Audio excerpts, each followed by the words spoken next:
Hi everybody, it's me again, Mike. Today we're gonna be talking about the series, watching series for learning English, and how watching series can be good for the learning process. For me, it feels like a very natural process. Why do I say that? Well, just because it's like when babies are learning, they are listening passively. They don't speak, but they are just listening. And one day they'll eventually speak. So it's the same. When we're watching television or series, okay, movies, whatever, in this case, we're talking about series, okay, we are in a passive mode, right? Just listening. Our brain is like a sponge that is absorbing all this information, phrases, expressions, words, etc. And eventually, we're going to be able to reproduce that. Another good things about this is that we're not really feeling like a hard time learning because we are just watching something that we like. So something that attracts your attention, something that you feel that you are going to feel like you want to follow the next chapter in the other. So the thing here is that you don't have to feel like you are studying. You have to feel like you're having fun, and at the same time you're learning. Okay, so it's like a bonus. So it is something practical, educational, but fun.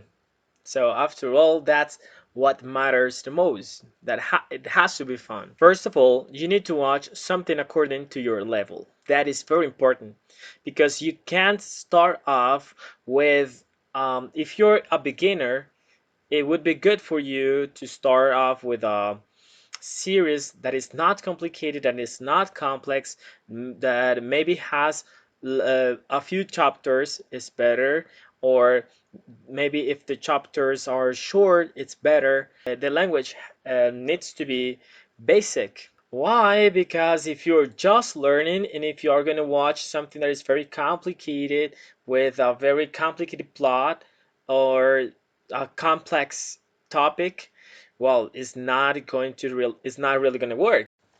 Why? Because you're not going to understand. You're going to have a lot of complicated vocabulary that you need to search, that you need to look up, and you're going to end up bored. So it's not a very good idea. You need to start off, or you need to watch something according to the level that you are at in the moment. Another very good tip is look up some words. And why? Okay, because we're watching the series, and from time to time, we're gonna encounter some words that might be interesting. Okay, so we might get interested in these words, so we're gonna write them down. We're gonna look them up on the dictionary, and this is going to help us get familiar with these words and to get a strong, closer connection with them and with the language. But you don't really need to write every single word. No. Why? Because we're gonna be finding these words in the next chapters. In the following chapters, we're gonna continue finding these words. Naturally, where these words are gonna be part of our vocabulary.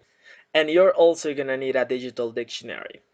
You just need to type the word and you're gonna get all the meanings. Because let's remember that a word can mean many things, but according to the context, it can give you a different meaning. A digital dictionary that I use is word reference. So, but you can choose anything you want and that you feel comfortable with. The important thing is that you can get very good features uh, in this dictionary. For me, word reference is very complete because you can get not only these examples and the meanings and stuff, but also you can get a pronunciation in different accents. So you can choose, for example, if you're learning Spanish, you can also get the pronunciation in the Argentinian accent or Mexican or another one. It's going to be very fast, so it's faster than looking up on a physical dictionary. And something important to discuss about is the subtitles. So maybe you want to ask, okay, should I watch the series with or without subtitles? Well, or closed caption.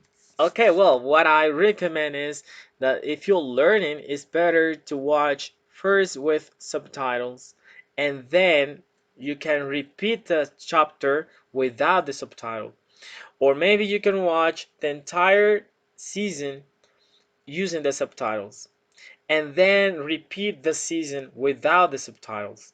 Eventually, later on, you're going to be able to watch the following seasons without the subtitles, because eventually you're going to have the potential, the vocabulary, the listening skill um, already advanced. You don't need to worry, because the first time you're listening and you're watching the subtitles and listening at the same time, you're getting familiar with the language, with the sounds and everything. But in but but step by step, you're gonna be able to understand everything. You're gonna get familiar with the vocabulary, just what I just said. So eventually you won't need the subtitles anymore. It's just a work of practice. Important thing is that you feel that you are watching something for fun, that you are having fun. But something that we need to have clear is that these subtitles need to be in English, or or if you're learning English, they have to be in English. They have to be in the language that you are learning. Um, yes, because if you're learning, for example, German, and the subtitles are in English or another language, well, that really doesn't make any sense. Another question that you might have is, where can I find this series? Where can I watch this? I actually have many options. For example, YouTube. Evidently, YouTube is an option. You can find channels with complete series and with or without subtitles. Let's remember that on the bar of the video and on YouTube, you can get you can turn on and off the subtitles. But there are also websites dedicated to series. Okay, so just like those websites where you can find movies, the same way you can find series. And these websites are very organized, and they have lots and tons of series that can be useful. And what about Netflix? It's not a secret that with Netflix you can get the opportunity of watching series and learn English at the same time. So you can set the auto to English and also the subtitles, and you can turn on the subtitles and turn them off too. Okay, so you can do whatever with Netflix too. It's another great platform. And the good thing is that all the series are also organized, and they have the seasons already organized too. And the definition is very high. And the quality of the audio is also very good. And for those who love anime, all these platforms that I just mentioned also applied. All of them applied. YouTube, the websites, Netflix, all of them have anime. Okay, and there are even websites dedicated just to anime, and you can watch these animes in English and with or without subtitles. If you have any anime or any series that you want to watch for the first time, why don't you watch it directly in English? That would be really cool too. Not only old series that we already watched, but also new ones that we want to watch. And the good thing about watching cartoons or anime is that they have easier language, a more basic language. Okay, it's more understandable. So for the beginners, that is a very good idea to start off with cartoons. Spanish learners, maybe you want to ask, which series can you watch? Okay, and okay, there's a series that is called Extra. Okay, Extra, and this series is focused on the learning process of a language. Okay, because you can find a version for the English learners, the French learners, the German learners, okay? And there is also a version for Spanish learners, and it's very, very good. I strongly recommend this series. Also, you can type on YouTube series for learning Spanish, or for example, you can type dialogues in Spanish or diálogos en español, series para aprender español. You can type that and you can get options and you can get short videos with different situations.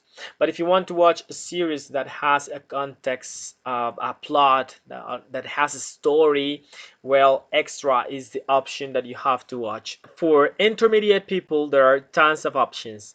We have Merli, Física o Química, Élite, Las chicas del cable, El man es Germán, etc. We also have cartoons and animes. I already told you that this is a very great option too. And for those who love anime, it's just great.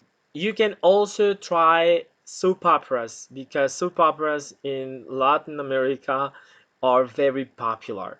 Okay, so and there are very good ones.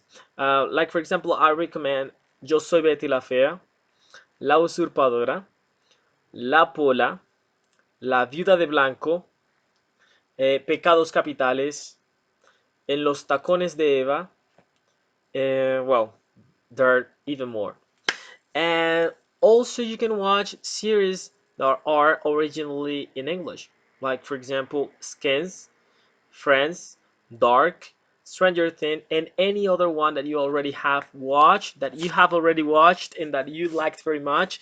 Because, well, this is the good of the process. If you like it, if you liked it very much, you can try then in the language that you are learning. Well, in this case, Spanish. So, and, no, and don't worry because the actors that are going to be speaking the dialogues are doctors. In this case, whose mother tongue is Spanish. Okay, so if the series is dubbed into Spanish, the people that are gonna speak are actors whose language, whose mother language is Spanish. Okay, so that is a very also good option. And dialects are also well translated. Okay, with the natural expressions in the Spanish language. Okay, in the language that you are learning. So if you already watched the series that is original in English, you can also set the language into Spanish, and that is also going to be great.